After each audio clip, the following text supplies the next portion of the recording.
All right, I'd like to call this meeting to order, and this is the Locke Management Association. It's the March 12th meeting, and the time is 6:31. First, I'm going to do a roll call to establish a quorum. Deborah Mendel. Brock Alexander. Russell Ooms, James Motlow.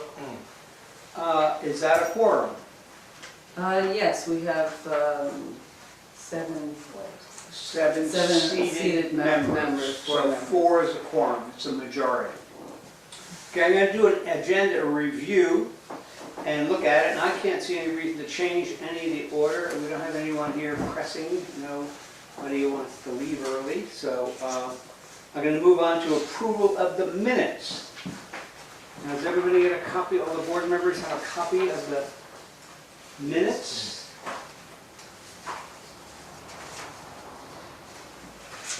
Who was here? I was here. Well, You were not. James, I was, you were, Jay Correa and Darrell were.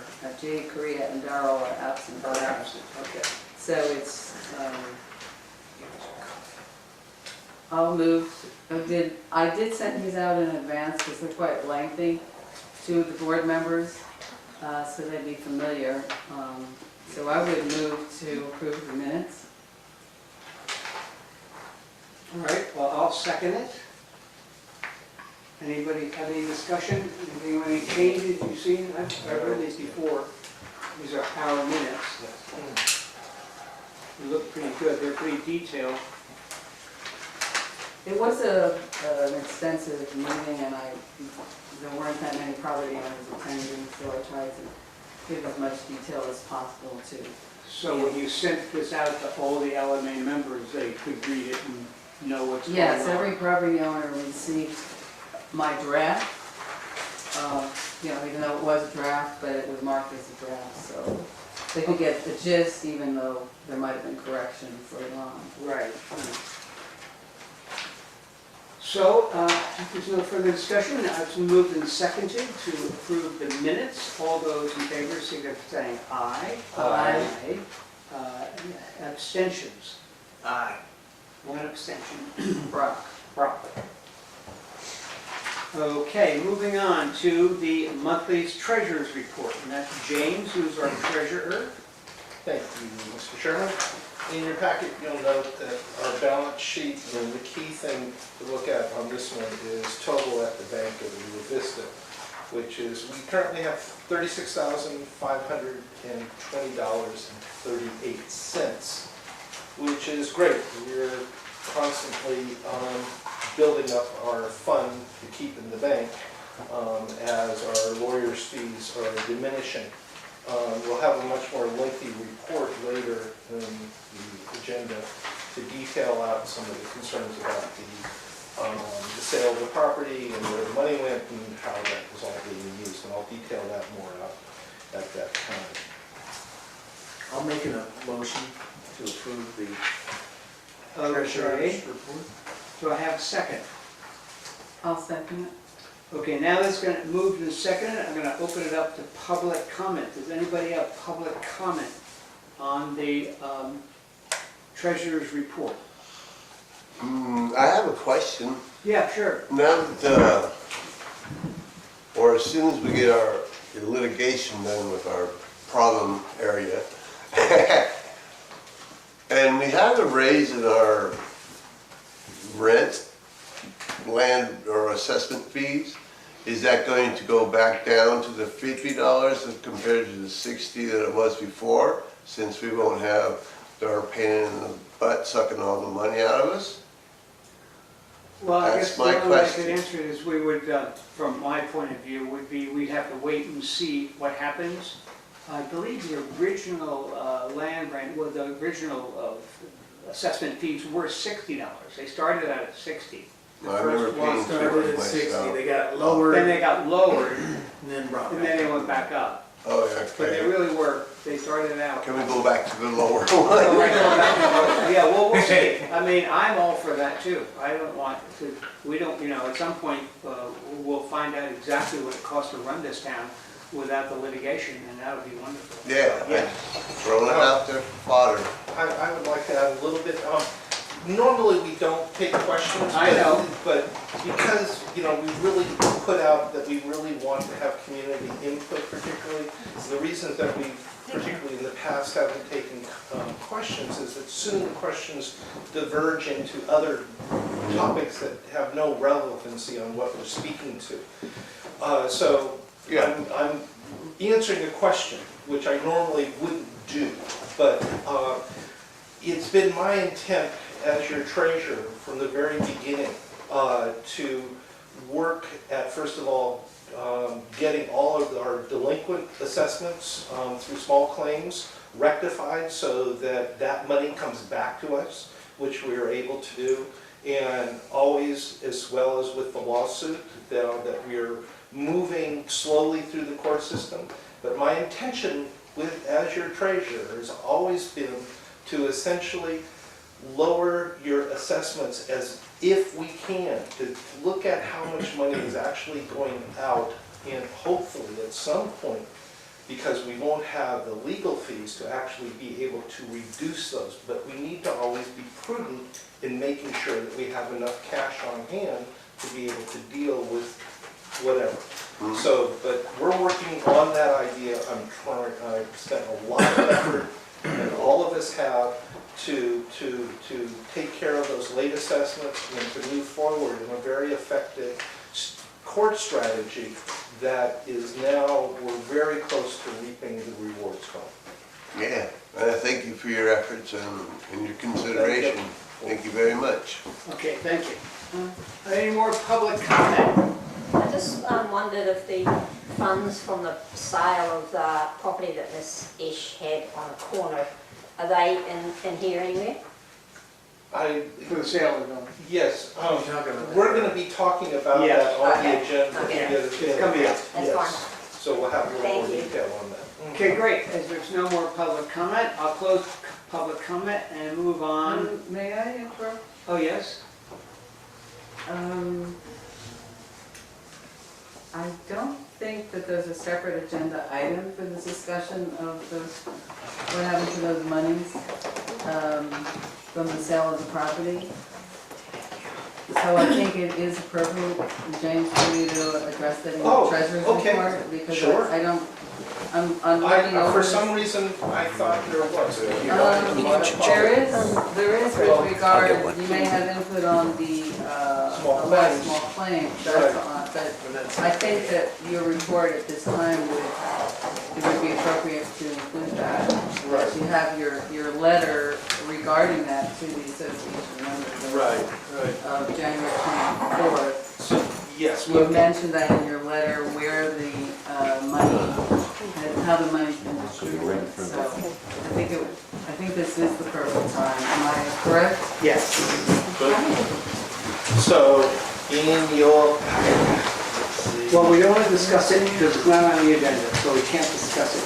well, I'm just going to make Well, it's not a discussion. It's about the treasurer's report. It's about my. Within the treasurer's It's report. within the treasurer's report. Go right ahead. So I just have to find the appropriate letter here. I have one more packet left. Can I have an attachment, please? I Attachment run out, packet. I run out, so Well- I will make a note to, I need one for the meeting. As a member of the public, we're all supposed to be able to have attachments. I will be glad to send you one, I've run out, I see that. That's after the fact. I need something now. Maybe someone in the audience could share Margaret? it, or- There you go. Just look over. Thank you. Thank you, dear. Sorry. So James, Prepare it here. No, this is Terrence, would you like a James is right seat? attached to your, I attached to your.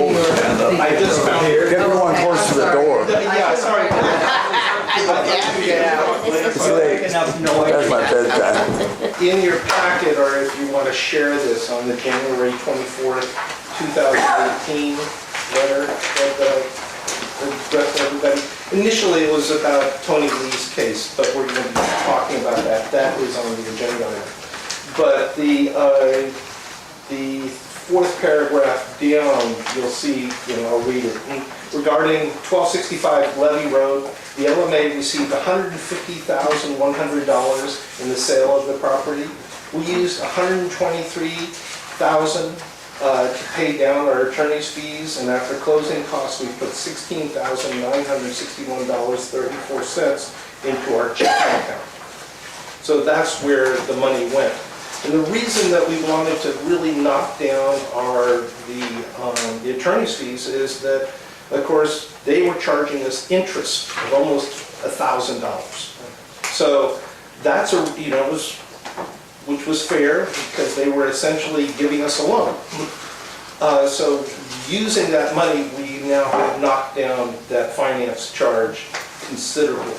And the more, once we get more money in, we are going to be putting that to the final payment of the last amount of that debt that we have. What is that? We have, is there any? It's on the, I'm sorry, you don't have the. Roughly. As of February 28th,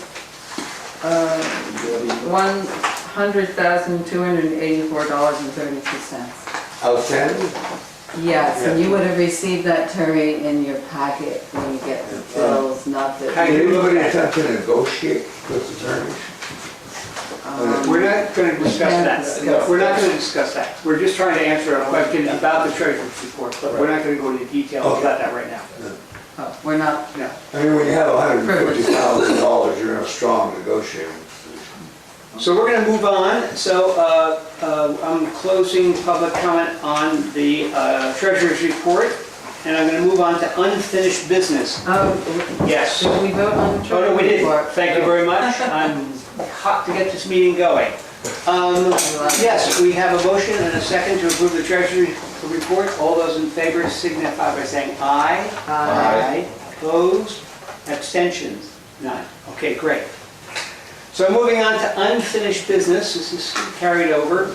Now here's the deal. We follow the Brown Act, and we also follow Davis Sterling because it was written into our bylaws. So we also follow Robert's Rules of Order. But we are also volunteer unpaid, so we're here to do business. We're not here to waste our time, our unpaid volunteer time, with stuff that's not on the agenda. According to the Brown Act, we can only talk what's on the agenda. This is what we're going to talk about. So if you have a public comment, stick to the agenda, because I'm not going to tolerate other things. We're just going to get through this and get home, because we don't want to be here either, and it's free.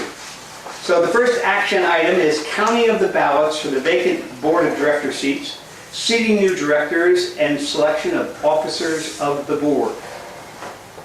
So here's what we got. Explain this. Happy face. This came from? Ballots were mailed to our accountant, Bruce Bissoni and Associates. I have not, no one on the board has seen the ballots. They're sealed in their envelopes. And I was given this sealed envelope signed by the accountants. Right there, her signature. Andrea Pisoni has signed the happy faces. So these are our ballots that were received. And this election is an uncontested election. And we just checked there with Davis Sterling about that, and we'll talk about it later. But we're going to open them now, and what we want to do is invite someone to open them and look at them, even though it's uncontested. There's no runoff. There's no sense even counting the ballots, because the people that ran already are basically elected, because there's no vote. There's no one ran against them. That's why we usually appoint. But would you like to open this? You're an independent third party. Want to check it out? Go through it? I would also, Sit down. It's not public comment. Sit down. It's not public comment. We're running it. If you don't like the way we run it, go to the county, go to whatever you want to do. Just sit down. Go ahead. Please. Yeah, I'm not in a please mode. Good. Instead of giving her a letter opening. Oh, there we go. I'm sorry. Yes, it's sealed. It's fine. So the seats, Debbie, that were open, if you want to go ahead and talk about these seats. You want to go on the end there? Yeah, we'll sit on the end there, because there's nobody there. And look through them and see how many people actually return the ballots. Do you not Sometimes, open all of them? Maybe we should get a second volunteer. are they open? No, They're they're not, still. they're not even open. Oh, so we have, okay.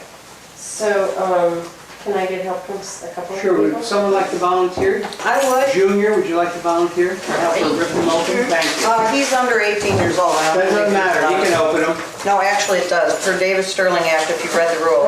It actually does. Open the, open the things, well, you can read They have a them. minor county. He's not the only one. Over 18 years old. Oh, James, you go. Good job, Judy. Thank you for volunteering, Tina. So we're just stacking them. These are the seats that were up for election were, 6, Just in case. Actually, vacant Video, seats. we're taking a picture. they were the seat, one seat for a residential property owner and one seat for a commercial property owner. As Russell said, they were uncontested. The only volunteers were Anthony Ragona, who is here today, and Kathy Chandler, who represents the estate of George Heiner, which is the owner of the Star Theater. So she had volunteered to accept her nomination. So we had only 2 people who accepted their nominations. There were several nominations, but only 2 people agreed. In what categories? One is a residential property owner and the other is commercial property owner. What's the Star Theater? The Star Theater is the building on Main Street looks like it's gonna fall into Main Street any moment. It's across, is that across from Albemarle? Pretty close to across, pretty close to right across from Albemarle. And it used to be a Chinese opera theater. Well, what's in it now? Nothing. Braces, big supports that have frozen it in that position of falling. But, So who's the owner of it?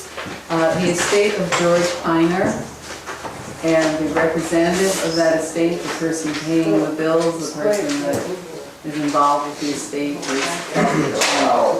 is Kathy Kathy Chandler. Chandler. Does she ever come to these meetings? I haven't seen her in Debbie, do you want to speak a little bit about qualifications? Like, in order to vote, a property owner has to be current on their assessments? Yes, current on their assessments. Yeah, as well as to even consider for a nomination, they need to be current with their assessments? Yes, prior to the balloting, a list of qualified candidates is mailed out to the property owners. It's 1 vote per lot. And, So one vote per lot means that if I have 5 lots here, I get 5 votes. Yeah, some taxes. That looks like tax sheets.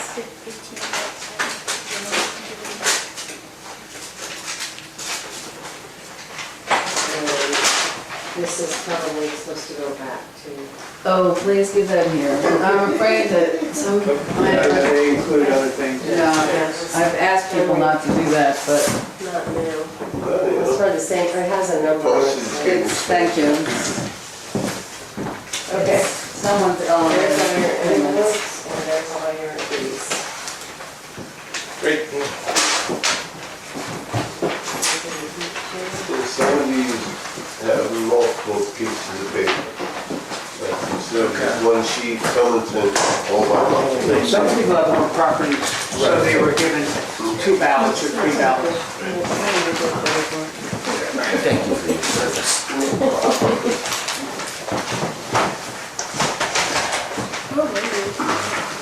So the 2 people were Kathy Chandler and Tony Ragona.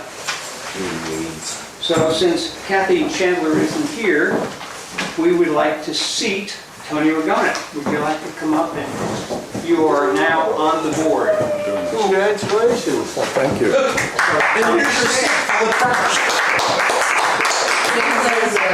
Trish, Yeah, got it right here. Give me all this, I'll put that into the trash here. You are. Yes, it's been, because of the often contentious neighbor of aspects of this board, it's very hard to get people to volunteer. It just hasn't been a pleasant experience. It's getting a lot better. And the county really helped us at a meeting a month ago, and it really reinforced the fact that we run the town, we make decisions for the town, and they don't really want to be involved. So they kind of put a lot of pressure on us, and that's what we're responding to.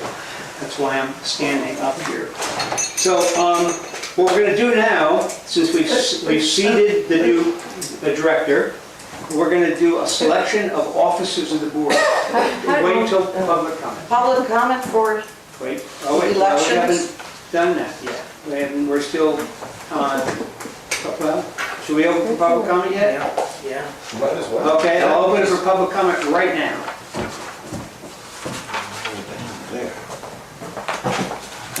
Now, please speak to this issue, and we really beseech you to say something instructive to help us so we can run the town better and more smoothly. Okay, Fine. if you are going to assert lawsuits against people in the town, you should be very careful to comply with the code sections. What are you talking about? We're talking about... Excuse me, this is my the public counting of comment. ballots. So am We're talking I. about the counting of ballots. I have not finished my sentence. Do not interrupt. I don't care. I'm not interested as a chairman to run a meeting according to the Brown Act. You do not talk about some other issue. That's the way it works. I have You know not that? finished my sentence You yet, read sir. The Brown Act. Sir, I have not finished my sentence yet. Don't talk about any other issues. Okay. It has nothing to do with litigation. This has Okay. to do with... Do I have 3 minutes? You're talking about counting of ballots, Correct, director seats, we're seating new director. correct. So I'm what going to about that? restart my sentence again. Since this board asserts lawsuits on the people in the town, I think you should be very careful to comply with the code sections that you mentioned, the Davis-Sterling Act codes for the counting of the ballots. For one thing, according to the Davis-Sterling Act and Brown Act, you have to have one or three persons who are not affiliated with the board in any way, not renters, not sons of renters, minors. They have to be over 18 years old to count the ballots. The ballots cannot be handled at any time by a board member or a candidate or a relative of the board member. And it cannot be handled by an employee. That does not count as a third-party inspector of elections as complying with the Brown Act and the Davis-Sterling Act. Mr. Pisoni is one of your paid contractors. He is not a third-party inspector. You agree with me? Well, thank you for your belief. Thank you for your... Okay. It's not only my belief, it's the code sections, California law, Thank you for civil reading code your belief procedures. of the code section. Okay. Would anyone else like to speak? Yes. Well, I mean, how many ballots are there, and what was the count? It doesn't matter. They're uncontested. It does matter. There's no count to be had. Hey, leave it as, Everything that is zero. So, You also can't throw them away. hey, You have you're to interrupting stay. someone else's public comments. Oh, Yeah, you were. so, I mean, so the people, I mean, I don't own property here. So, I didn't know that ballots went out. So, ballots went out to the owners of property. Yes, And so the people who own property voted for yes. other people who own property. Exactly. Okay. Any other public comment? Adrian? Yeah, I didn't follow that whole thing either, and I'm curious who Kathy Chandler is, how she got on there, how she got nixed, because she's not here, We'll be meaning she's talking not about at it the meeting? in the next item. Oh, I see. Okay, but there And- seems to be confusion, Russell. Yes, You want to straighten it out? Yes. And I would recommend that we actually seat or recognize Anthony Regona and Kathy Chandler as directors Okay, by acclamation. we're going to do that. Because just because Kathy is not here for this meeting, although I advised her that we were going to count ballots, she said she was coming, she hasn't. She is not, as you had put it, nixed from the board, she's just not here today. So she has, by this balloting process and by the fact that she was uncontested, she is going to represent a commercial property seat because the Star Theater is a commercial property. So that, and she represents the estate of George Heiner. So she will be on the board. Deborah, is she the daughter or the mother? I can't tell you anything about her personal relationship with her. Excellent. Because there's not a Okay, seat for so- her So, here. Debbie, maybe if you could outline how the process is from beginning to end, maybe, of nominations, and, because it seems like there's a lot of confusion. Before you start, is there any more public comment? We want to close public comment, then we can discuss them ourselves. Well, I'd quite like to know what the process is, because you've been Please very stand up, we vague. can hear you. I mean, It would be best if people come to the podium as people normally do, because otherwise it gets, Yeah. then this is like a town hall meeting. It's not exactly a town hall meeting. This is a board of directors. can I ask for a process, please? Thanks, Kim. Thank you. Okay, without any more public comment? I wasn't finished with my You've already 3-minute commented. public comment. I only had maybe 30 seconds. I'm closing public comment. May I, There's one more. may I ask you to remove the ballots out of the trash can because they are not trash. They have to be held by the third party. You're interrupting, you're Inspectors. wrong. You're interrupting and I you're am wrong. not, You're just interrupting. Why I am do you do not. this? Why do I'm you not do this? interrupting. Those are envelopes. These are ballots. These And are the ballots. envelopes that go along with them. Okay, well, Okay, I'll you got tell one. her one. Please stand That'll up. be the last of the interruptions, please. Chairman. This is just basically for the sake of the camera. Yeah, I know. It's obvious here how much care you guys took to pull off this election, which is really kind of redundant because all this work and cost and energy it takes to send out these ballots, keep them sealed, go to a bookkeeper, have them signed, and it's obvious that Martha Esch is just trying to harass you guys on minutia. So let's just get that straight for the camera. Thank you. I hope it doesn't go on like that all night. Pardon me for getting off track. Thank you. So with the discussion with us, now we're Yes. down to public Public comment. comment is closed. Yes. So my question to you, Yes. Debbie, can you outline the kind of Didn't I just do procedure? that? You did. Well, sort of, but starting with the nomination process, of kind of laying out that we have essentially 3 commercial seats, 3 non-commercial seats. Okay, yeah. That this election is going out to. So first of all, you have to be in good standing in order to accept the nomination or to even, and then to hold a seat. So we have a very limited number of people who are willing, who is a property owner or to even be nominated. And they're nominated by other property owners. So we're dealing with very few people who, first of all, can have the possibility of sitting on the seat and sitting here along with the board. And then you have to sit there and say to the person who says, okay, I've been nominated. And lots of times we get we get a whole variety of nomination. Oh, I want to nominate Terry, or I want to nominate, another property like Stuart, or Stuart keeps David. declining. But they then can sit there and say, you know what? I don't want to do this every single month. I don't want to take on the responsibility of being on the board. I want my time to be my time.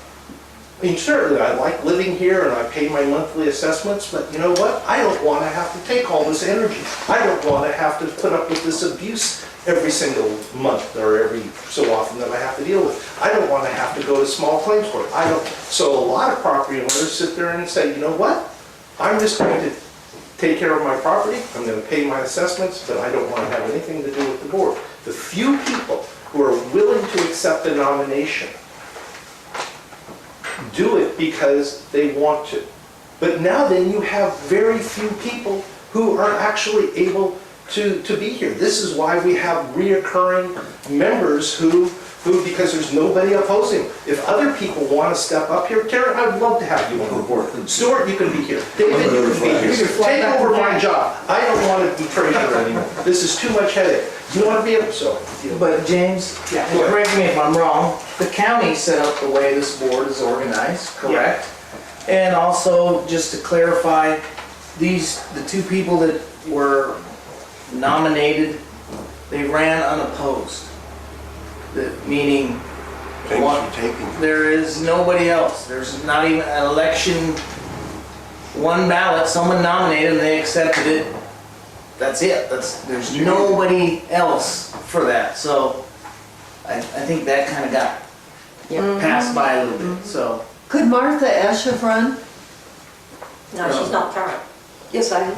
Well, No, you're not. first of all, we're not Q&A right now, this is discussion here. Yeah. So to clarify some of those points. March. Well, that's a very Yeah. important clarification because as the treasurer, talking to the board here, that I'm always sensitive about money going out. And to spend the time on the postage, as Stuart was saying, and everything, it's like, if there's nobody opposed and there's only one person who wants to be on the board, is willing to take on this responsibility, do we want to, as a membership or a board, take on the added cost of doing all this? Because we have to, abide by these rules for much larger organizations. We have to follow that. And we try to do it in the most effective way to not overly spend, but to do it so that we follow the letter and the spirit of the law as best we can. And we're volunteer. We're trying. We work really hard at trying to be ethical, to following, what we can do. And so, this idea that we're somehow cronies and somehow nominating each other, yeah. Look, I just want to, Mr. Chairman, point of order. Yeah. Could we move forward? Thank you. Okay, so we're moving on to, I believe that if a person's not here, how do you seat them on a table if they're not here? Or do we recognize that they were elected and We're choosing to seat them. That's what Choose them. I'm saying, that I think by acclamation, we can affirm that they have Okay. filled that they now take those seats on the board. But that they now Okay. take those seats on the board. all I mean, right? that they're not physical. So how do we do that? By acclamation, just agree, vote, is it a vote? I'm calling it an acclamation Okay, purposefully because that's what it is. It's evident that they are the new they're the new directors. director. So by Whether they're acclamation, physically here or we not. seat both Tony and Kathy on the board, is what you're saying. Yes. Okay, great. So we have two more board members, so now we have, And I will contact Ms. Chandler and let her know. see what, yeah, okay, good. So the next thing we're doing is selection of officers for the board. So, In the past, take we nominations. take nominations, we start with the chair. We usually nominate the whole slate and then take it all in. Do we want to follow Okay. that procedure again? Sure. What's practical about that is in case, now we could wait until Kathy is here. and We could do that. since the entire, that What do would the probably, members think of that? I think that's actually a very good thing to do. Okay. I would like to wait, table this until we have. See if she yeah. wants a position. Yeah, I think that would be great. Because she's a board member. Yeah. All right, well, good. Well, Tony, how do you feel? Does it Oh, that makes sense. make sense for Yeah, you? because she may Your want to name? volunteer for a position. Okay. true.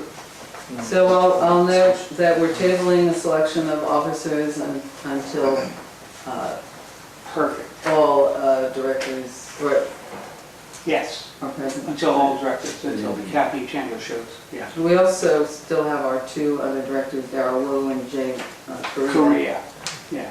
So when they, yeah. Okay, good. Well, then that's been tabled, so we'll move on to the Public next, comment. the next discussion action. We did public comments, not on that item. Not on the next one. We just did that on that item. No, No, that was on blended into actually Votes. A, that was, we're now down to B. Where B. Yes, I know, so opening B. No, on the second part of A. Oh, the second part of A is seating that correct. So do I open that to public comments? Well, that's just internal, that's not a. They have Okay. it. This is a Yeah, I public opened it. I meeting. opened A to Yeah, we public already did comment. A. You stood up and you talked on A, you already talked. Not regarding the You're seating of new correct, we're on directors. We're on B. B. So, 5B, discussion action, dispensing with balloting in uncontested elections. So explain this. We went to, go ahead, David Sterling, we read it. Well, as it's been discussed, and James touched on it, and other people, and I think this is the elephant in the room, it's quite obvious that this is, and community member, property owner Stuart Walthall mentioned that it's just a lot of time and effort to put out ballots and have an election when there's uncontested members. So I did do some research, and regarding David Sterling, basically the law doesn't require idle acts, nor does it favor form over substance. And according to the codes, requiring, one of the codes requires balloting only if an election requires a vote. If the election is uncontested, there is no need for a vote. So the purpose of secret balloting is to protect voting privacy in contested elections, not uncontested elections. So let's get real practical that we have had uncontested elections and we seated people. And that made a lot of sense. But one person that I know of complained, and so we've gone this way since. Through the whole process. Pages and pages, a waste of the association's money, a waste of the time of people who are taking on that responsibility, happens to be myself. So I would think that this is an idle act. So what I would like the board to consider, and I'll make a motion for it after we discuss it, to do away with this balloting process for uncontested elections. It's ridiculous.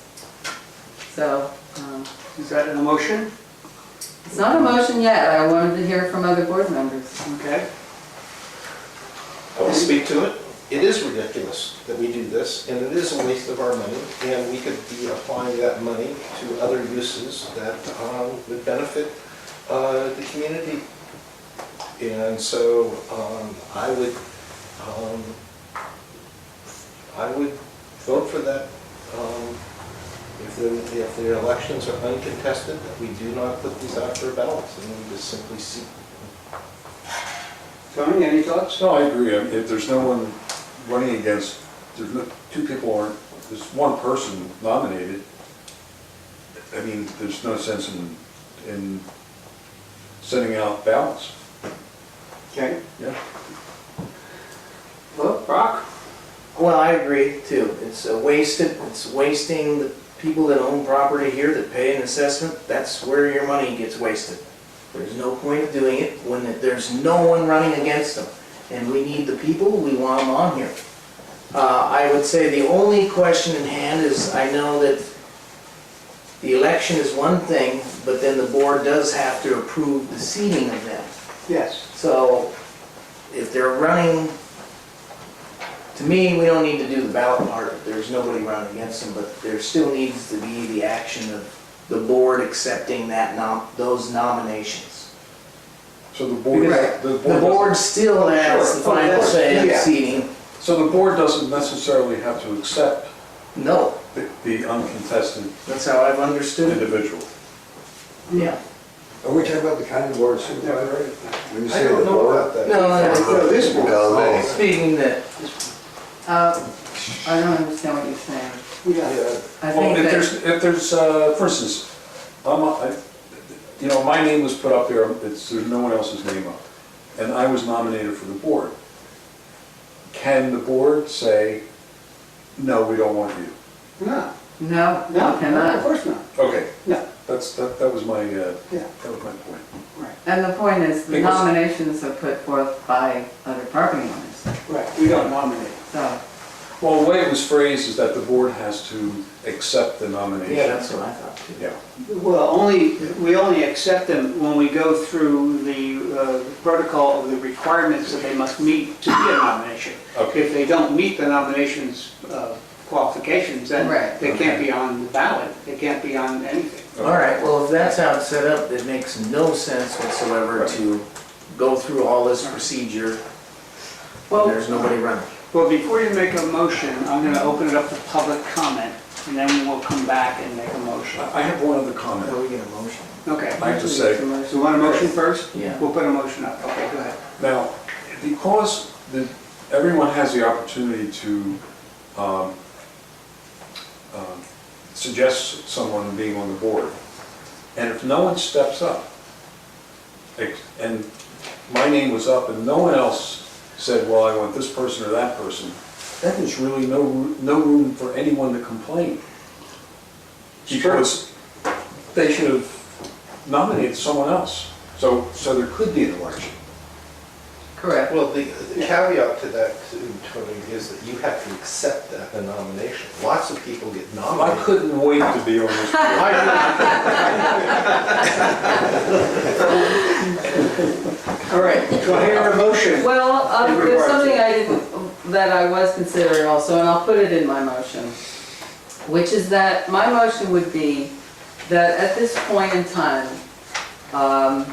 that the board makes it a board policy that voting, I don't know how shall I phrase this, that we dispense with balloting in uncontested elections. Now, a board policy, we're going to be talking about our bylaws down the road in this agenda tonight. So maybe we'll look into actually making sure that this is in our bylaws set. But I do feel that, so my motion tonight would be that I would move that we make it a board policy that we dispense with balloting in uncontested elections. I'll second it. Great. So moved and seconded then. Okay, so it's a motion on the floor. So at this point, I'm going to open it up to public comment. This is unfinished business B. Is there any public comment? I just have a question. Oh, sure. Just stand Do I up. have to? Oh, well, just stand up where you are, that's fine. Just because I haven't come to any meetings, so just to understand, Yeah. do you guys just stay up there until you guys don't want to do it? Or if we do without the ballots, I agree with that. I mean, if no one's contesting, why go through all that paperwork? So how, when somebody wants to leave or their term's up, would it just be something we'd all get notified to see if somebody wants to do it? We're all elected for 3-year terms. Oh, so there is a term. Oh, okay, I And just at thought the end of- maybe when you guys wanted to leave. And when the committee was started, it was staggered. So people started with 1-year, 2-year, 3-year terms, and then they were up immediately. So they created it with a staggered, so there's always board members that are to keep the continuity of the board going. Oh, okay. So they're not all gone at once. Oh, okay. So, yeah. Any other public comments? So hopefully it'll be constructive. Oh, I got one. So, I agree with your election thing, that's wonderful, that's smart. However, you still have to, you're gonna send out all the nomination forms first, you know, make sure everybody gets the option. And if when those come in, if there's more than one person that's valid, meets criteria, at that point, you might have to run an election. If they agree to. If they agree to take it, yeah, if they're nominated and agree. Very few people agree. I understand.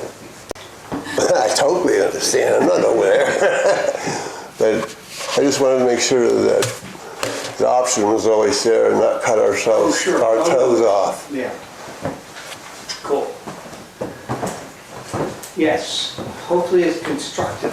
You know, that's not a nice comment to make to Well, a it's a- person in the public. I always try to be constructive.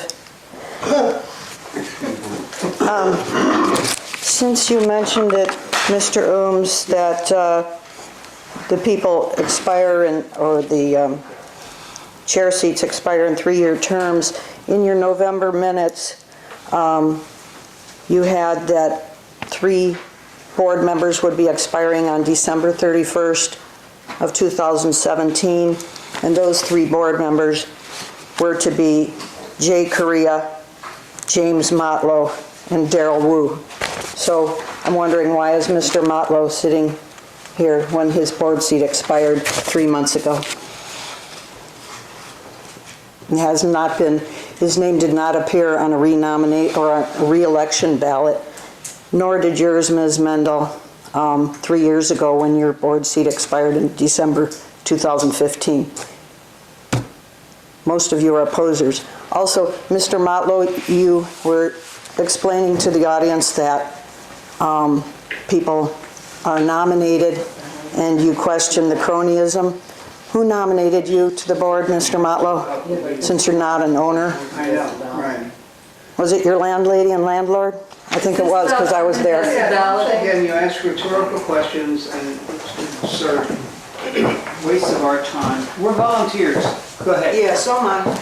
Just a quick comment about the ballots, about all that paper. Can it be done electronically? I mean, it's not allowed to be. Not fair. Why not? It's in the Davis Sterling Act. So it has to be a physical piece of paper. It is the 21st century. So you can't email them with a nomination and then ask them to email back the form filled out? No? I don't believe so. Can you check on it? That would save a lot of paper and time. Stuart, what somebody say? Yeah, everyone has an email. I wanted to comment too, because I hadn't heard it brought up, that people can nominate themselves.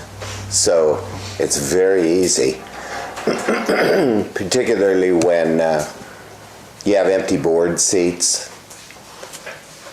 For someone, if they wanted to actually help, of course you don't get paid, and it's a lot of work. But if you did want to actually help the town on this kind of a level where you're connected to the county, you're connected to a budget, you're following Brown Act, etc., you can nominate yourself. Even if the board didn't like you, It's true. you're on the board.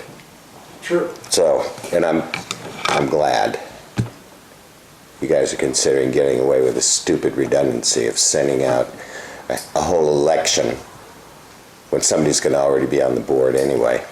Thank you for considering that. Thank you.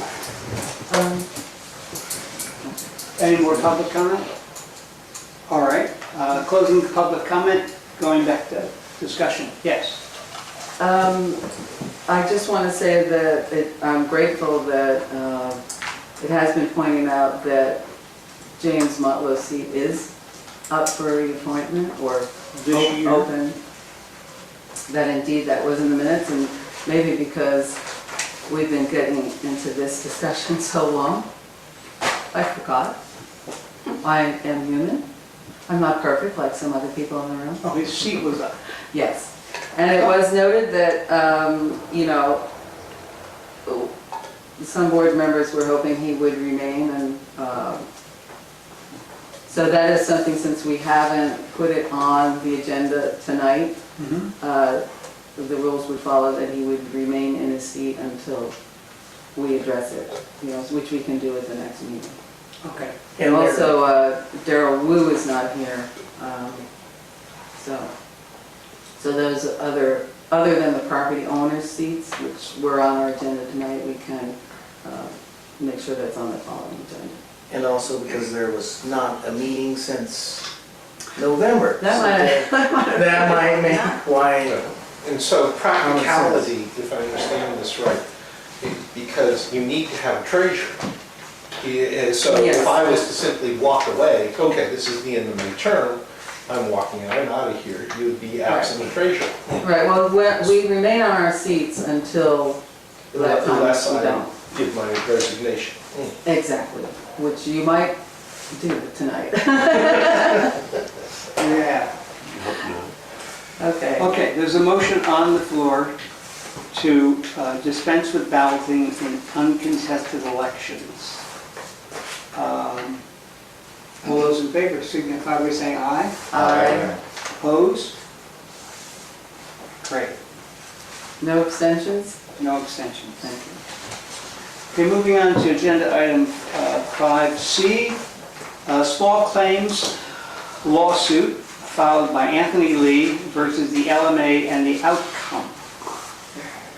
See. Tag on it again. Okay. Okay, I did include that in the packet. Basically, Mr. Lee sued us for those monies that he was asking for pumping out around his property, and also for assessments, back assessments. He felt that we had not maintained around his property well enough, and we owed him money, and he had that calculated. And those calculations that were actually put forth in November's meeting. So I had to follow up on that meeting, since he didn't attend the meeting, he didn't communicate with us. The only communication we received was, "You got my bill, pay it." So what he chose to do was to sue the association for those monies. In small claims. In small claims court. And he named me as a representative for that case, and I appeared and defended the association, and that's what this document, your paperwork here, is about. And the judge, on January 10th, it was heard, and on, I think, the 22nd, he ruled in our favor that we owed Mr. Lee nothing.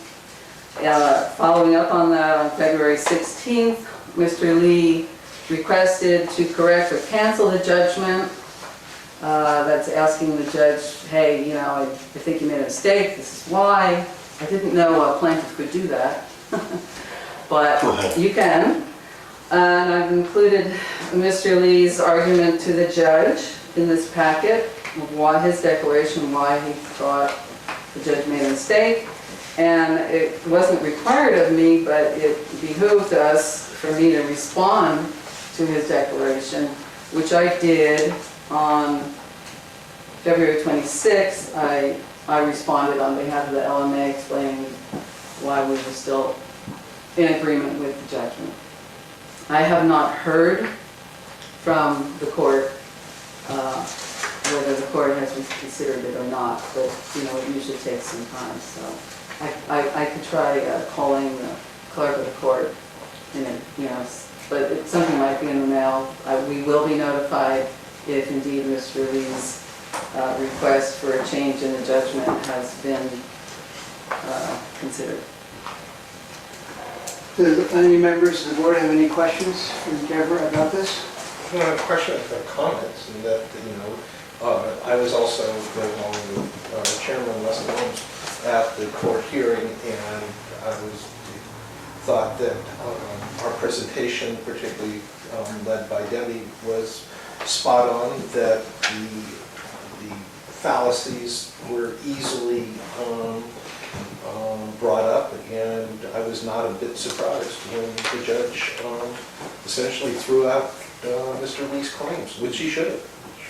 You know, and it sets a policy for us now, because we're all the time concerned about our members coming to us and, you know, saying, I have a concern, and I'm, you know, this, whatever it is, and, you know, something needs to be dealt with, you know, can we deal with it? But since Mr. Lee never came to us except with a bill, then it was impossible. We even planned a special meeting for him, had a whole meeting for him to come, and he wouldn't show up.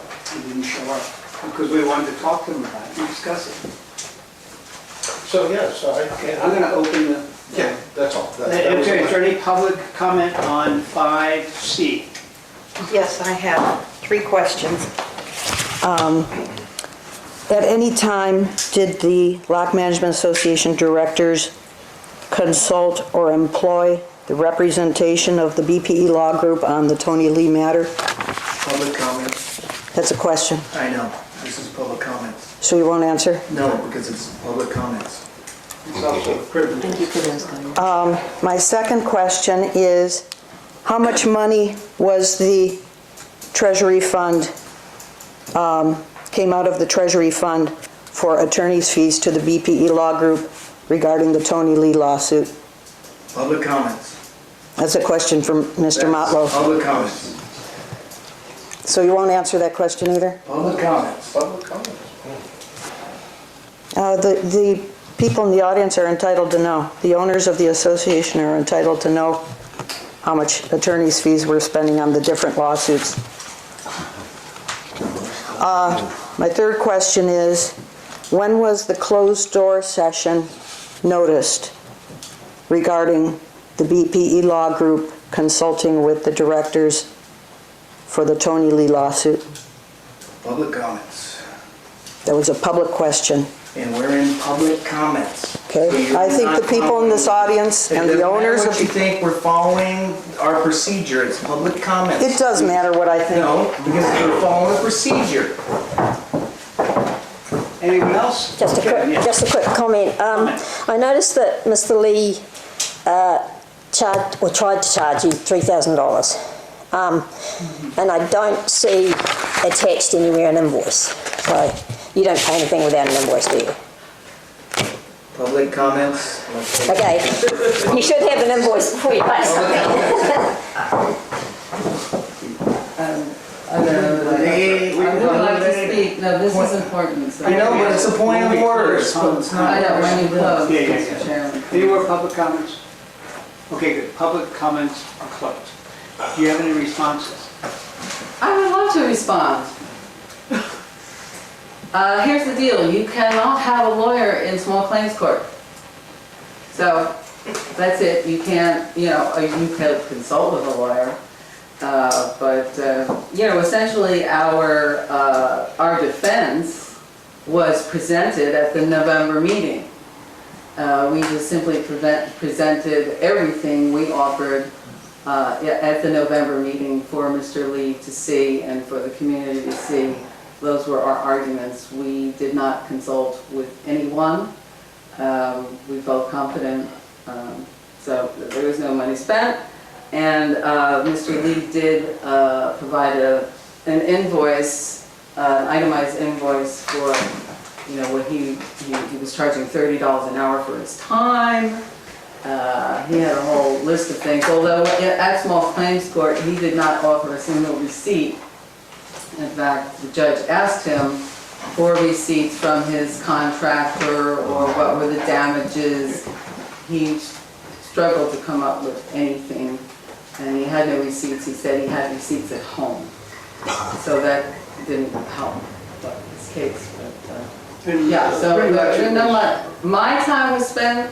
It's there's a fee.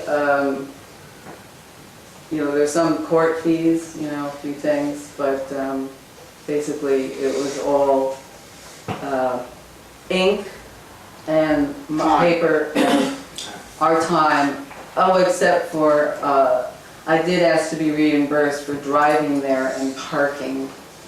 I did ask for reimbursement for that expense, personal expense, but. So that was it. It was really decided on no harm. He had a wet underneath and then pumped it out. There was no harm. He had no damages. Nothing happened. So the small claims case kind of hinged on that. There was no harm. We're not making a motion. It's just a discussion. Is there any further discussion on this? No, I'm very happy with the result. I would just like to say that. And, you know, I will let the association and the board know when I get a response from the court. All right, we'll move on. Agenda item 6A. This is an action item, discussion, amending L.M.A. bylaws and its creation of an ad hoc committee. Again, what's happened is, of course, I don't know if you're familiar, but the Locke Foundation has asked the Board of Supervisors to change their bylaws. And since our bylaws are so much the same, we are going to have to modify our bylaws to accept that change and to make them the same, make them read correctly. Because our bylaws are inextricably involved with the LF, the Locke Foundation bylaws. So if the Locke Foundation bylaws are changed, then we will have to change our bylaws to some degree to make it even. And also we're considering a few other changes, and what we're going to do tonight, hopefully, is to create an ad hoc committee among us to explore with the town's people and with ourselves what changes we should change in the bylaws. Debbie was talking about one before, about making uncontested elections not balloted, not that we have to send out election ballots. We have all the nomination processes involved, the acceptance of the nomination, but not where we have if we have a non-contested election, there's no sense spending the money and the time to do it. So that's one thing I know that we wanted to change, and whatever we need to change for the Locke Foundation to make it work. Anybody else have anything? Did I miss anything? I just think it's a good thing to have because the county put these bylaws, they organized this board, and if you look at it, some of it needs to be reworked. It's past due, it's time to... 10 years. Yeah, streamline it, and it seems like, as far as I can tell, I'm not an expert, but it looks like it was like a boilerplated thing pushed through, and where it's a different dynamic here. So, to me, it's a great thing to revisit this and streamline it. Save the town money, save us time, all those things. Cool. Well, I was just going to add, essentially, to that same attitude, that I think it's a very positive thing, because the board has matured. When 10 years ago, when things were, we didn't understand. I mean, even when I first moved back to town, there was still a lot of hesitancy in the board. And the board has matured. How we run a meeting is matured. And we need to now make the bylaws more fitting to, tailored to how things are here, not to have sort of like the state park seat. Right. Yeah, we have seats on this board that are never going to be filled. It's been considered, it's been determined to be a conflict of interest for the state parks to seat a person on the board. So it's part of our bylaws that we have 13 members, one of them being the state parks. The state parks is not going to seat it. So that we have to look at that. So what we want to do is start an ad hoc committee. I'm debating whether to open it up for public comment before we discuss it, to see what the public thinks, or to... Well, I just had another comment on Okay, go ahead. the subject.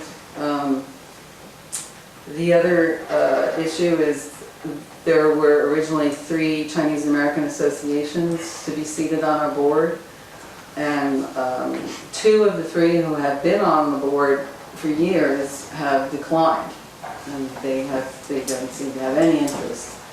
Darrell Wu is still representing the 3rd organization. and we're very grateful for him to stay. So, you know, that is another thing to consider. Besides state parks, is having 3 or Chinese American organizations when we have a hard time, you know, finding them, like who's going to show, who wants to show up, and 2 have not for quite a while now. Also, the county is supposed to have a seat on our board, and that's been vacant since Pat Brazil retired, and we're getting no indication from the county that they have someone in the wings.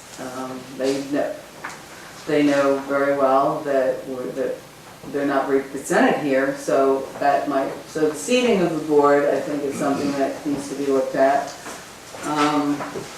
Those are the real obvious things, and you know, I think that the great thing is that our bylaws were very close to the foundation bylaws, and so we might even be able to enlist the chairman of the foundation to who was also a property owner, Stuart Walthall, to help us, because he's been there. He's already been there. Now, granted, it's a different kind of corporation, but at least there might be some practical ways to approach it that he might be able to help the committee with. Or I might even say, hey, we could consider asking Mr. Walthall, as a property owner and a member of the association, to be part of the committee. I don't know how, you know, what our criteria will be for the committee. Should, Yeah, we can talk about you that. know, so I'll just put my thoughts out there. Tony, anything? Well, yeah, I think that any expertise or help we can get with this would be good. Right. Yeah. So I'm gonna open it up for One more comment to that, which might address some questions that, or statements that will come, is that I think it would be wise also that the committee would poll association members, poll residents who, you know, wind up being affected by these bylaws, but ultimately this is a membership bylaws of the association. So it's really important, I think, for all of us that association members, meaning property owners, are part of this, you know, brainstorming, input, whatever. And however the committee might decide to do that, there's got to be an outreach, especially to property owner, you know, members, and of course community residents also. Yeah, we're in no hurry to do this. So I'm going to open up to public comment. If you have any good ideas to help us with any ideas about changing the bylaws while you're here. What are your timeframe on changing the bylaws? Are you under some pressure from outside? No. Public comments. Oh, yeah. We can answer Yeah. that. So anybody have any ideas about how they'd like to change the bylaws or anything that they've seen?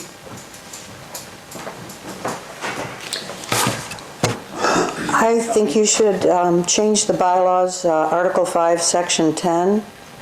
Remove the unconstitutional discriminatory language that directs the board, mandates the board to consider the descendants and ancestry list as a factor in the assignment of right of first refusal, but it ignores the interested parties list, the anybody list, in Section 11. That's where the discrimination is.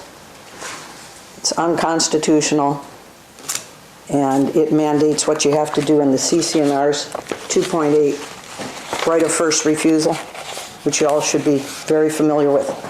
Thank you. I wrote it down. Any other public comment? Stuart?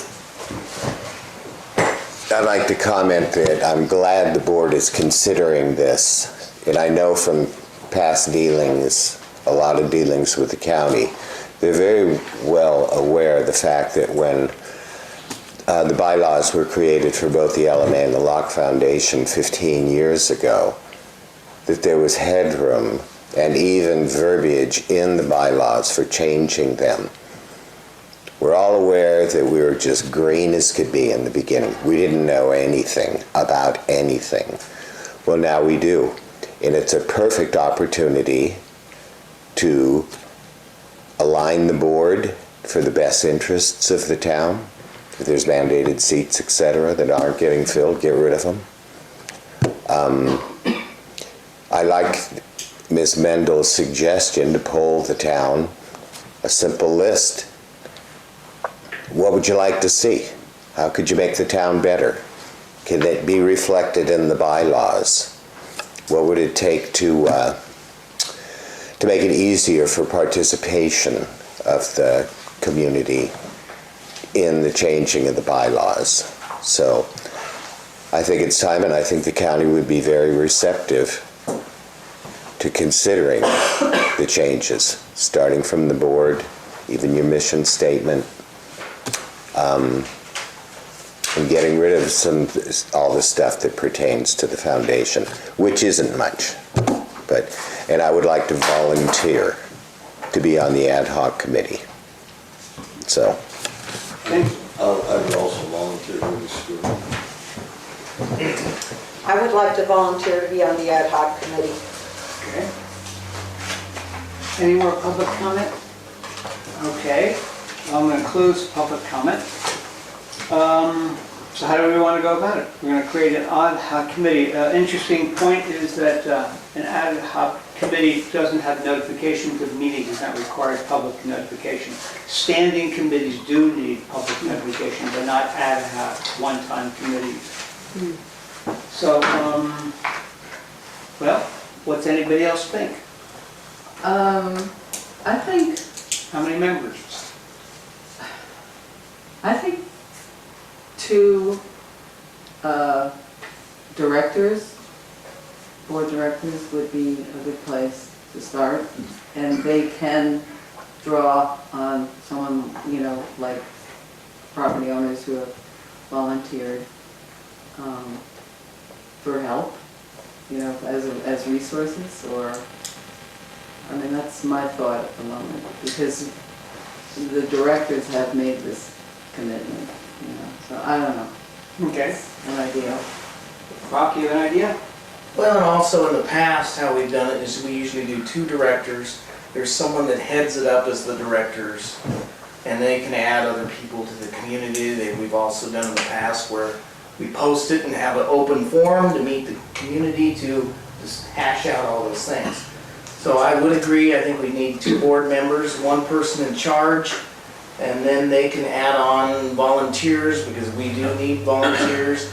And it's also very sensible to have a day where everybody can meet here, go around the room, talk about it, and then they report back. That ad hoc committee reports back here in an L.M.A.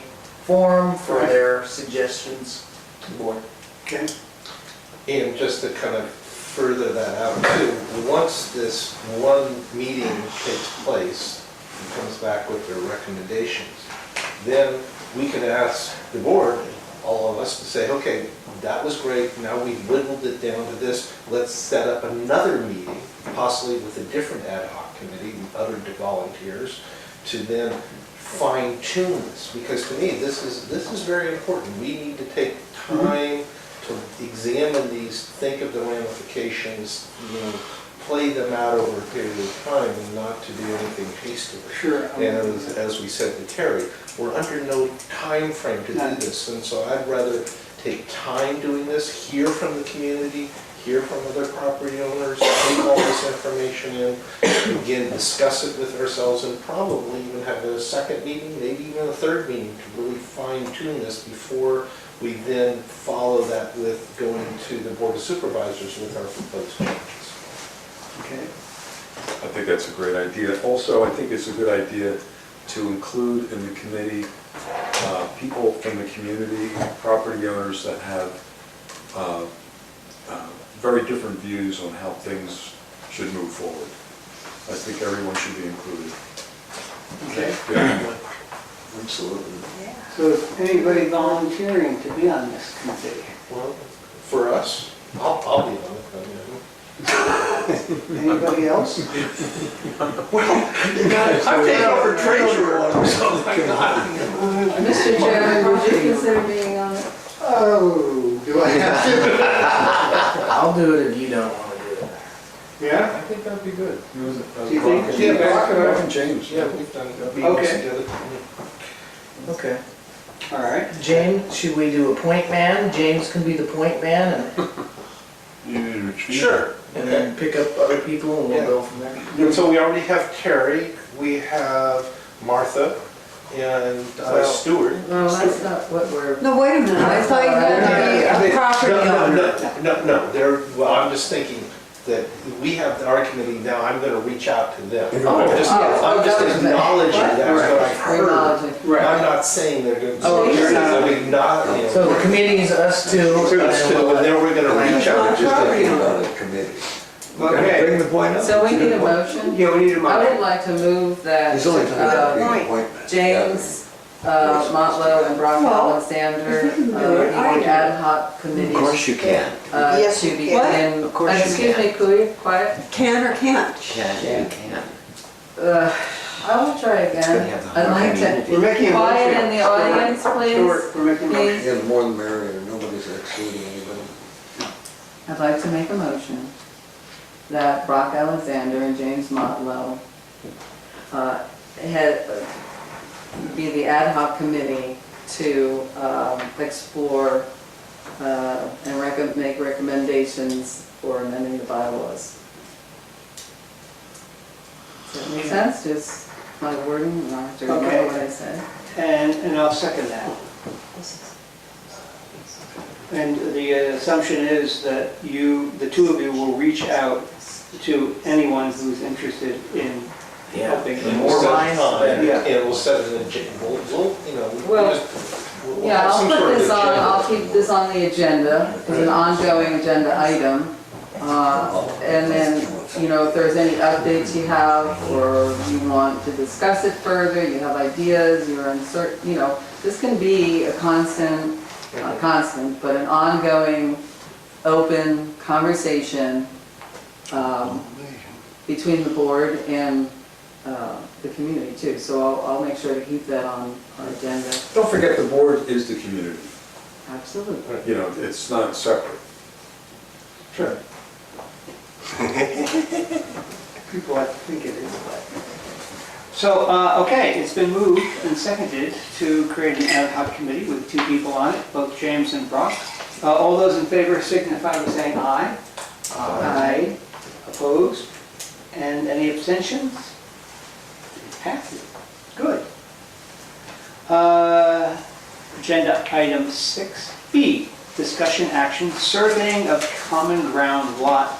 Common ground lot 101. Common ground lot 101 is the lot where we store trailers. It's right here. We use it kind of like the town storage. We put rock for the road over there. We put found bricks, found wood, whatever we think we may use in the future. And right now, I think we have 3 trailers in a boat, 4 trailers, all paid for on a monthly basis. It's kind of a benefit for people who live in the town, who live in the town, or renters, or if they are property owners. We don't allow people who don't live in town to use that. So, but what we need to do is find out how big it is. We don't know where it begins, we don't know where it ends. So we have, so far, the Locke Foundation has paid for a survey for the park in the south end of town. And myself, I paid for my own survey for my house because we bordered that to get all of the lines. We didn't know where the lot next to my property was, where it began, where I was. What happened, when they subdivided the town, they did it in an office in Sacramento. They didn't come on the ground. So they sat up in an office and drew lines, and that's what was given to us. From an aerial photo. From an aerial photo. So we don't even know where the houses, the buildings are placed on the lot. We know how big the lots are, but we don't know really where the building is. So what we're trying to do is get some survey markers for that lot, so we can have a conversation about where the lot ends. We don't even know. Can I make a So, suggestion? let me finish. So that's what we're going to be talking about. Hold on a second, because we're going to open public comment, so just hold on. So that's why we have, and we got a great bid to do it. I paid, I think, $3,000. I had a very complicated lot. I boarded 7 properties for some reason, the lot I have. I think Stuart's not here, but he paid $1,500 to survey just that little lot in the south end of town. But we got a bid for $900 to go and do that. So we want to, if we're going to have a conversation about the lot, we want to know where it is. We don't know, those fences are arbitrary. They've been there for years. They were built 30, 40 years ago, some of those fences. So we don't even know where they are. So we just want to find out where we are. So before I open it up, does anybody have any, on the board, have any questions about it? No, I think it's, Well, so, because we don't know where the property lines are, there can't be a discussion on moving stuff around inside, or It's true. you don't know, that's the first step, to find out whose property is.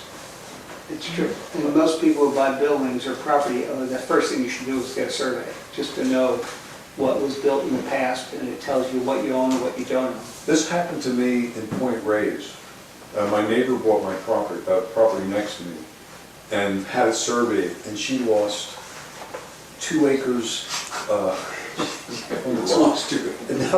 there's a 2-acre line, actually 2.5 acre line, and she lost 7 feet of the property she thought she owned. So she had to take down the fence and move it, and I gained all that. so you gained I gained, yeah. 7 feet, So yeah. we could lose? Right, you don't have. You lose or gain, but it's what it is, what it is, and that's what we That's all we have. What is. So let me open it up now. Is that all right? Public comment. Terry, you have something to say? Do we, pardon me, Mr. Chairman, would we like, this is an action item? I know. We can make a motion, we can either have it on the floor or not. It doesn't really matter. It's just a discussion, we discuss Okay. it more and whatever. Go ahead. Just the city map, I mean, a property profile from the title company would give you the adjoining property's property line and the measurement. I mean, I think what you're looking for is a rough idea, not a precise measurement. A precise idea. Because there's an issue with. It's a precise idea. They're gonna set markers. I have no problem with spending $900 on it, if that was if the rationale is to get it dead on accurate, but if you're just trying to get an idea, there's adequate maps to do that. Yes? Lily? Okay, since I own the building, I know you do, that's why you're here. try not to do it without a question. Yeah. So we're interested too, because it is a commercial considered building. Yeah. On our maps, it does show we have a 20-foot light and air easement, but my husband is saying that when he signed for the property, he had asked for an additional on the side because it is commercial, and that we were going to get granted that. We haven't seen it. We do want to go to county to figure it out, but supposedly all the maps that we do see just has a light and air, which means nothing can be constructed within those, and it's 20 feet. That's all that means. But my husband wants to know, is it just that light and air easement, or what was supposedly promised when they signed? Because the maps that we were giving, I have all my title stuff, did not show anything. So whether they gave it to us or not, or they just added the light and air, we don't know. So we'd be interested too. I do want to make another comment. I don't know who is in charge of locking the gate, but since the gate's been locked open, just to be aware for you guys. But see, our building is kind of dark over here. Our renter will hardly ever be here, if at all. Things have been stolen. We had a snowmobile we were getting rid of. When we went to get rid of it, the motor was gone. The trailer that we had out there, the license plate and the lights got taken, and the renters' cars had been messed with. So be aware someone does go. Did we stop locking that? I don't know why that started being, I mean, as long as I can remember, it was always either closed or locked. Everybody knows the combo, that type of thing. Now it's been locked. I don't know who has the key, but we started cleaning up, trying to get it nice and clean. And when we went to have somebody come pick up the snowmobile and realized they stole the motor, we moved the trailer out of here. It was my niece's trailer that she had given us, and we were getting rid of it and, just trying to clean up. And somebody took the license plate and the lights. So anybody who has anything over there, I would check locks, I would check whatever, because someone's been back there. Did you make a police report? I didn't. Well, that would be wise to do that. I should, because the more reports I'm sure we make, but just be aware that that has happened to us back here. But yeah, we're interested to see if we did get any property and we didn't get any maps on it, or is it just that light and air 20 feet easement that we have? We'll talk on this. Thank you. Any other discussion on this? Any other questions?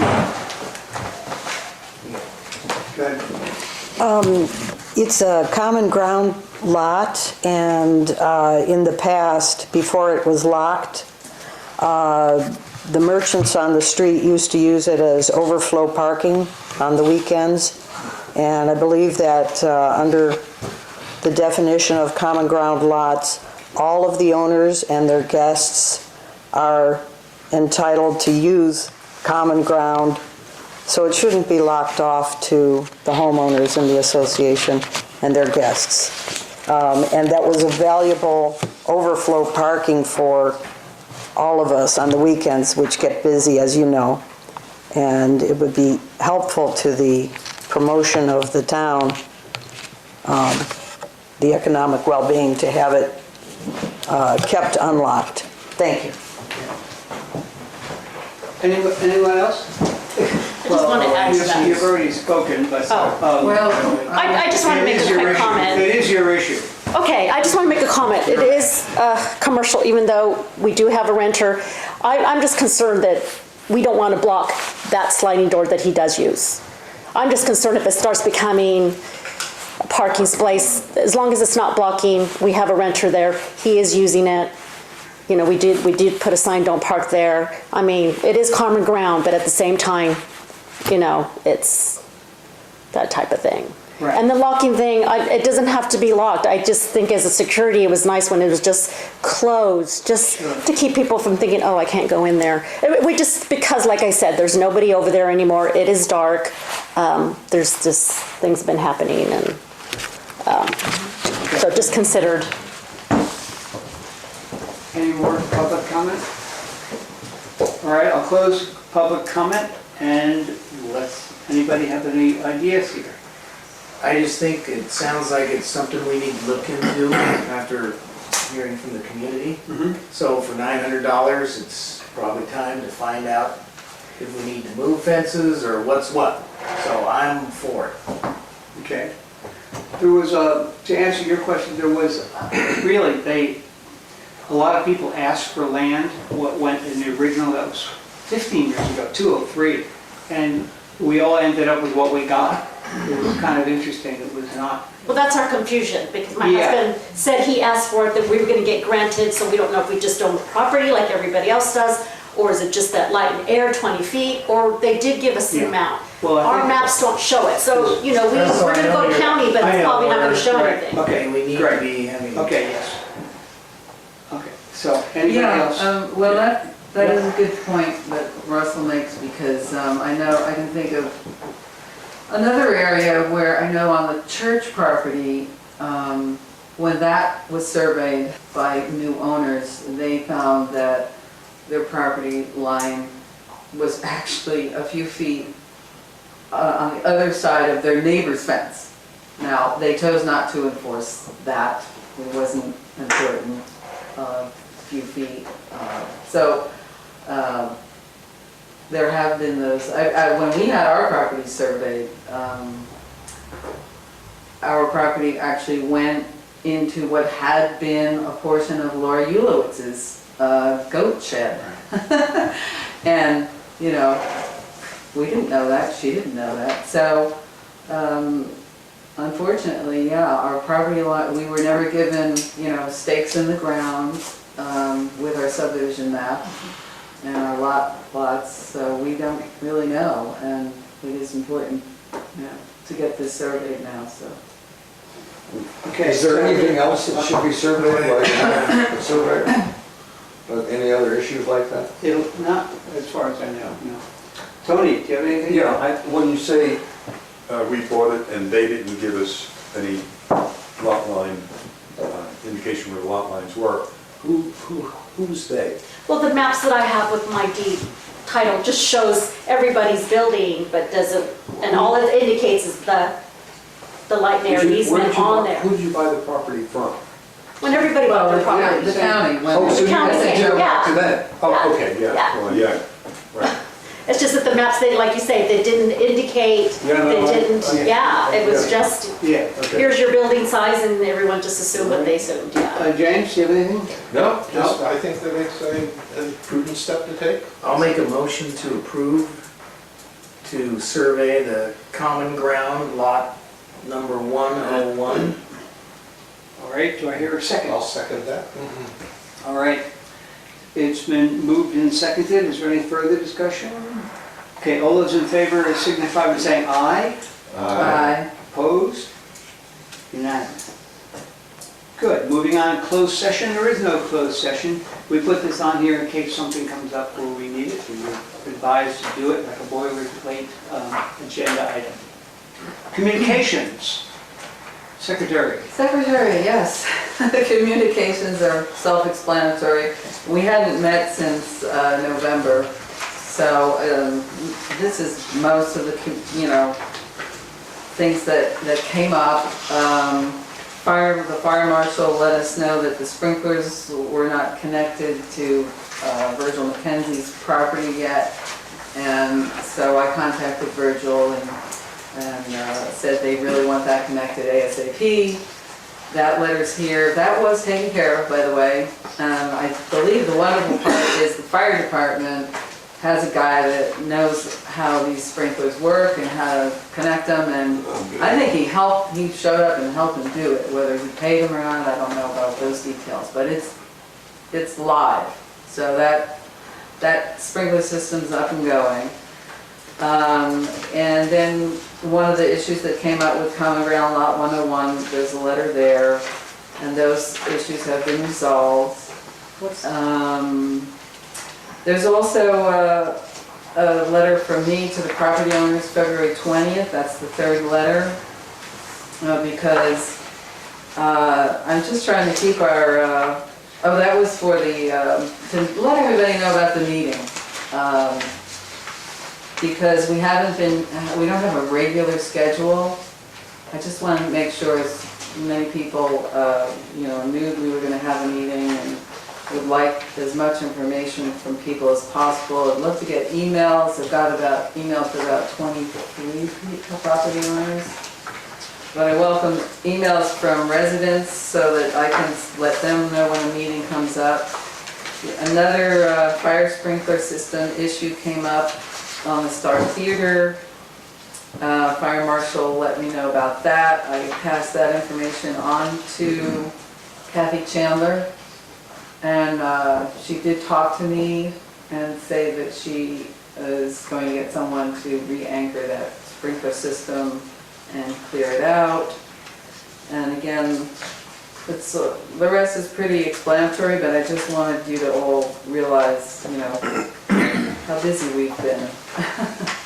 We've been busy. So even though we haven't had a meeting, we're trying to keep up with communicating with property owners about issues and so forth. So. Do any committee members have comments about this? I have a comment. I was on the board years ago when all this first started, and I remember during one of the meetings, we talked about cleaning up the back of town. And the back of, it was a dump. Literally, people in the area used Locke as a dump in the back. And we were able to get AmeriCorps, 30 young men and women. We filled up three 40-yard dumpsters. Over time. And, there was a volunteer spirit that, to clean the town up. And that was the first step. And then later on, we needed new walkways.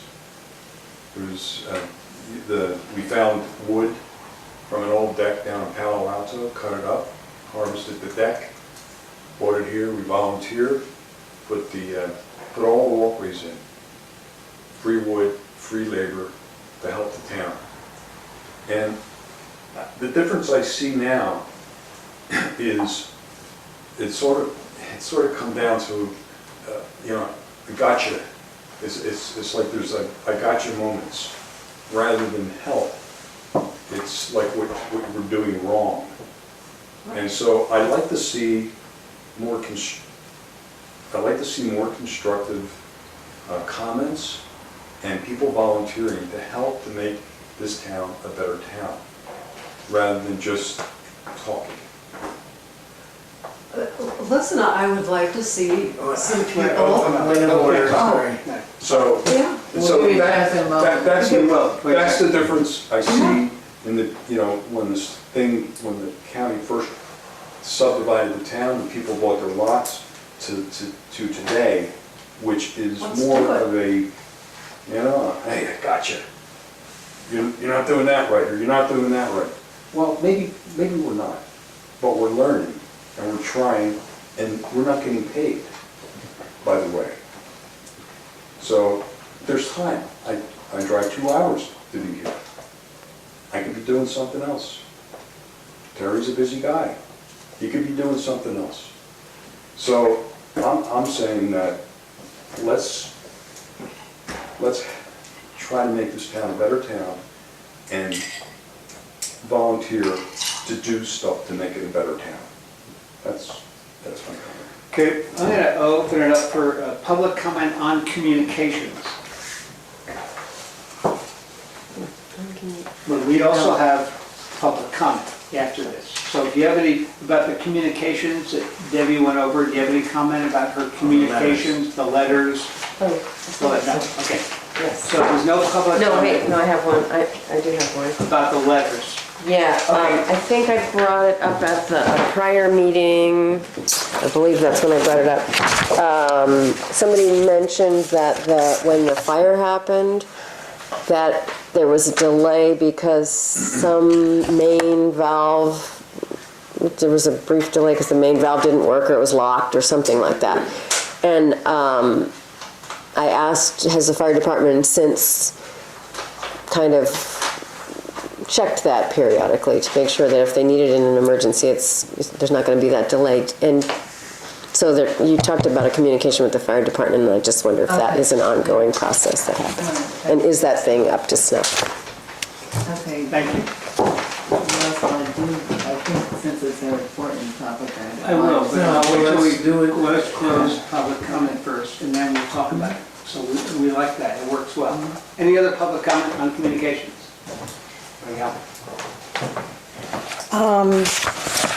Under Ms. Mendel, your letter regarding the no regularly scheduled meetings,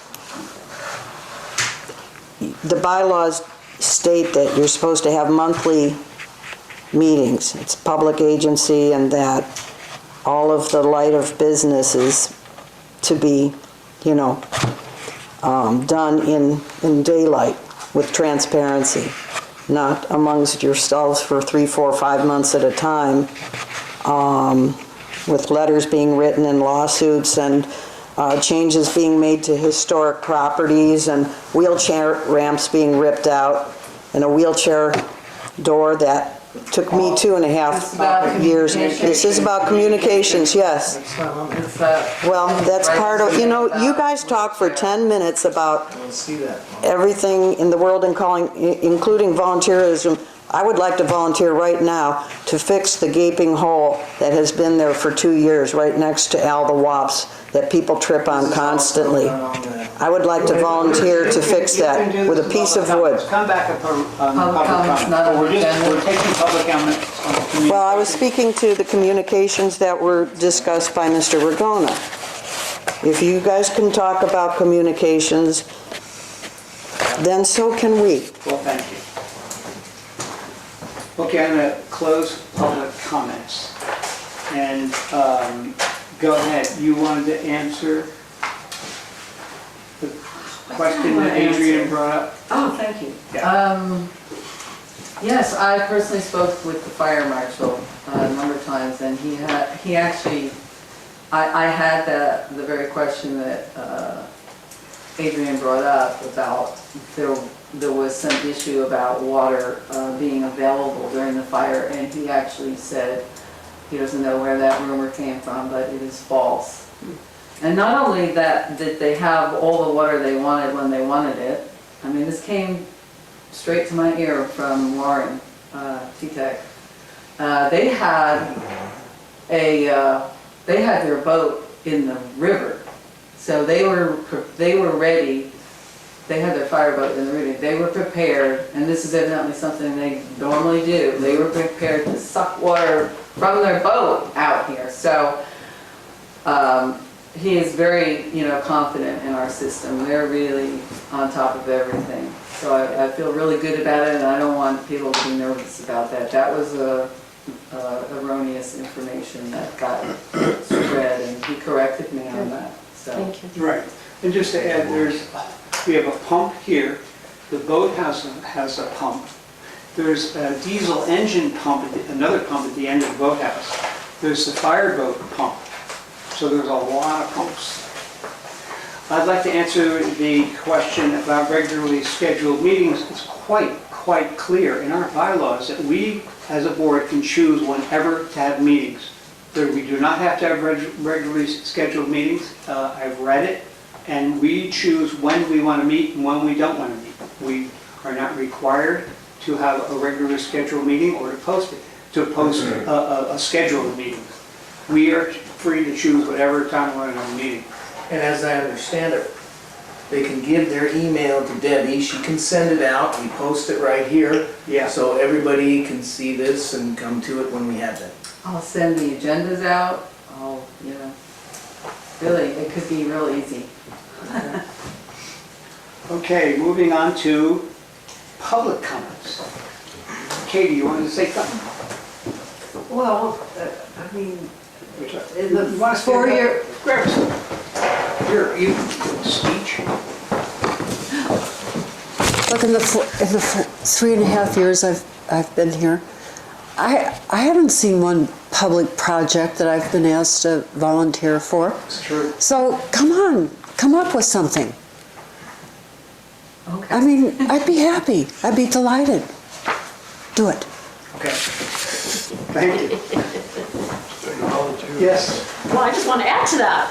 I think that's a great idea. Oh, cool. Get even the kids involved. This day, this Saturday, it's a work day. Get them out in the garden. I think getting the community together to respect the history. I grew up out here, the history, and be proud of where we live, where we own property, and start making it beautiful again, slowly restoring. There's so many people in this room I know have some kind of skill, whether it's wood, painting, gardening. Let's get together. Let's go fix the hole. Who's got wood? Let's go do it. Do a work day every so often and get together, get to know each other. I don't know hardly anybody. It's true. I don't. And I would love to. And I think it'd be nice to see everybody once every other month and get together. It's a work day, maybe do a potluck. Get the community together, start restoring it, be proud of it. People are going to come all the time and really appreciate. We're slowly trying to paint and clean up where we are because, people do come out here on the weekends. We're right next door to the museum. I think it would be great to just start cleaning up, start a garden, enjoy the vegetables, share them. I think that's great. Yeah, thank you. Yeah. Thank you. Terry, you can take pictures, can't you? Yes, I'm gonna love it. Any other stuff on your Oh, yeah, Stuart? I wanted to acknowledge Terry too, because I know in the past that he spent quite a bit of money bringing in dumpsters to help clean up the town. Didn't ask for any reimbursement or anything, so it's great. I also wanted to thank the Locke Management Association for, is announcements after this? Do you have announcements on the agenda? We do, Yes. next. Okay. But I do want to thank the L.M.A. for what they helped the Locke Foundation with accommodating the projects that are done, like the Main Street parks, with, for instance, our festival that we have here, cleaning up the back of town, preparing the parking area, even jumping in and helping with parking people and whatnot. So I love that symbiotic relationship. I'd like to see it grow and grow too. So, and we did have a work day. Other than Martha Esch calling the cops on everybody, we were down there cleaning up. So, Thank you. DR. Hold on a second, I'd like to, DR, I just acknowledged DR. He hasn't I'm said sorry. anything yet. Oh, okay. This is just in the nature of a comment. I've lived in Locke for over 5 years now, and this is the first time I've come to an L.M.A. meeting and seen 8 property owners in the same room. It was quite amazing. I know, it's amazing. You're right. I'm sorry, I'd like to, Mr. Walthall made a kind of a vicious comment at me. I did call the sheriff because you guys were ripping down my door, boarding it up, and taking out the wheelchair ramp that it took me 2.5 years to get the permit from. Then you put up the building for sale without asking any of the 32 property owners in the town what they would like to do with that property that you stole from me through the court. And then they got paid $150,000 for, after the Treasury Fund only had to pay me $21,000 for. There's quite a disparity there. Yeah, I shouldn't have bought it. But of course, you don't reprimand other people in the audience. I will let her talk, please. I'm so old, I can't get up. That's right. You're decrepit, okay? I only have one suggestion, and it is that we somehow develop a master plan that we all agree upon. I mean, I'm sure some people will dissent from it, but in general, I think what's good for this town is going to be good for the residents, the property owners, the renters. It's all going to be good. But it has to start someplace. It has to make some kind of fiscal sense. It can't be pies in the sky and this, that, and dreamscapes.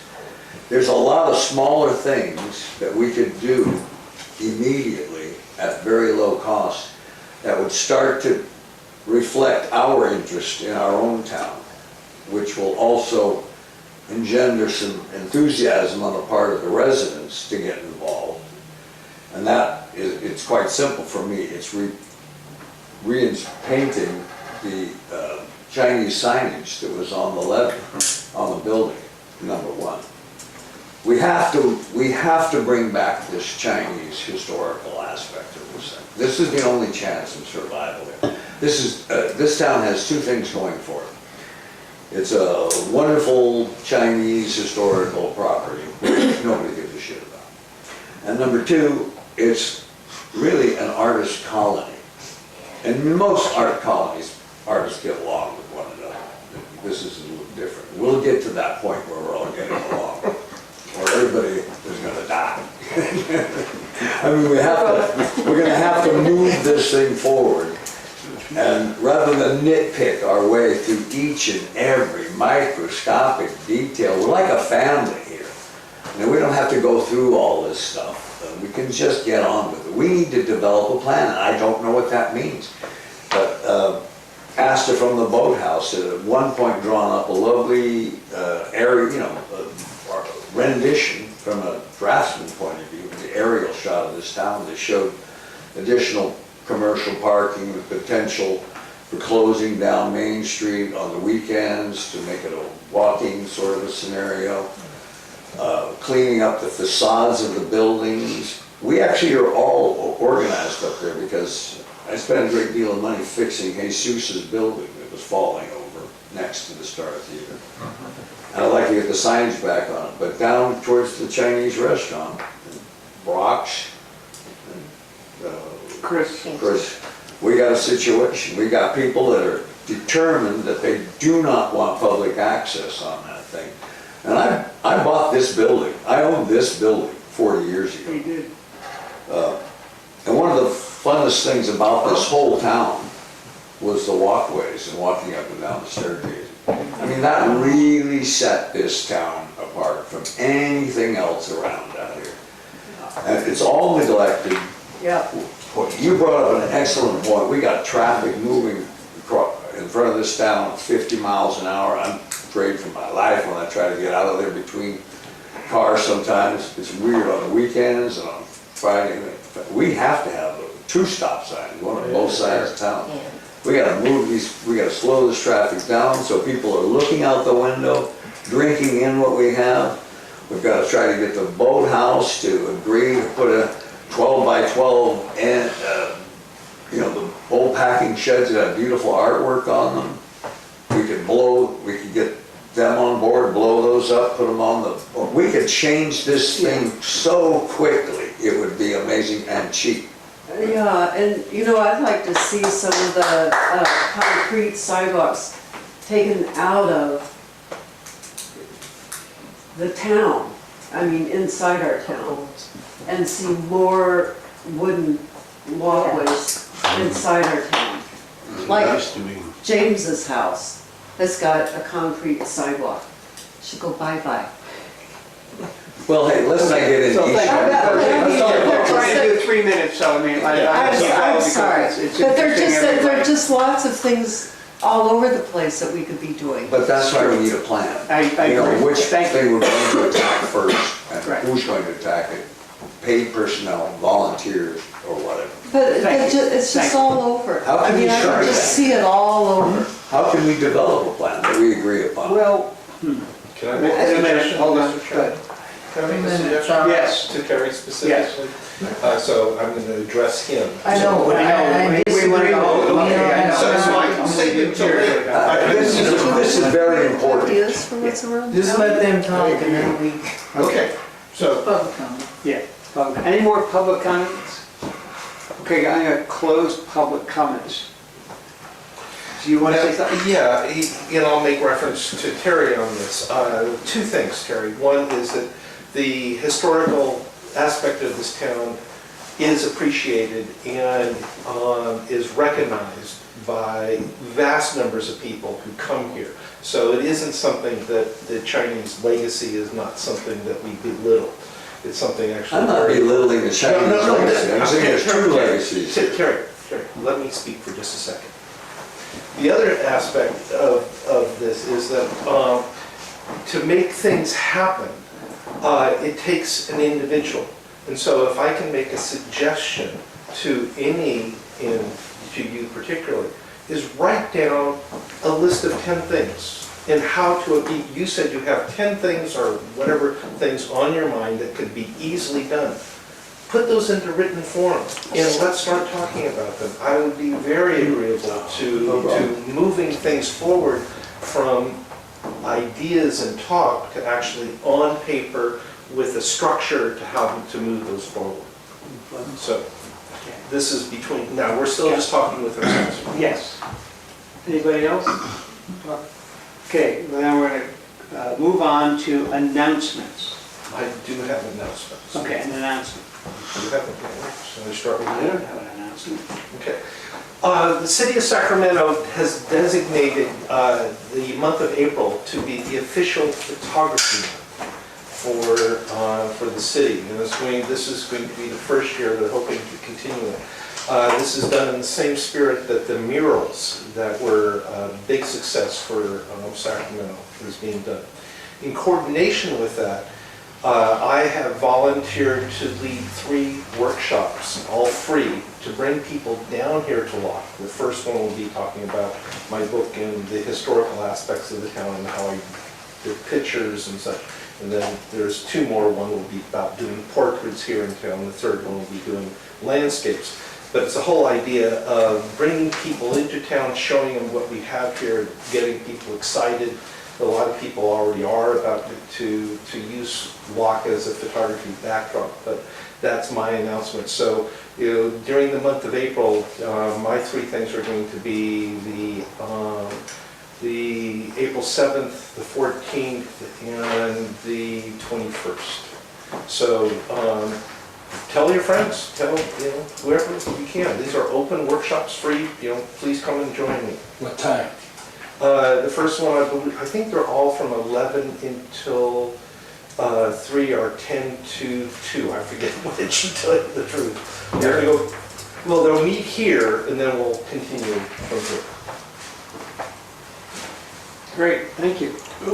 Any other announcements? Anybody have an announcement? Oh, Stuart? Just a reminder, the Locke Asian Pacific Spring Festival is May 12th, 11 to 5. Hope everybody tells their friends and families. It'll be a lot of fun. Okay. Martha? I'll be hosting the 11th annual Locke Easter egg hunt on the sidewalks of Main Street on the Saturday before Easter, the day before Easter at 10 a.m. Please bring your kids and grandkids. Okay, thank you. No other announcements. I just wanted to point out, again, we're unpaid. Tony's got 2 hours here and back, 6 hours. 2 hours for James tonight. Two. Debbie spent 4 hours putting together the paperwork just for this meeting. So it comes to 18 hours of work just to sit here tonight with all of you, just to let you know. So without further ado, this meeting is adjourned at 6:20. 6:29. Thank you.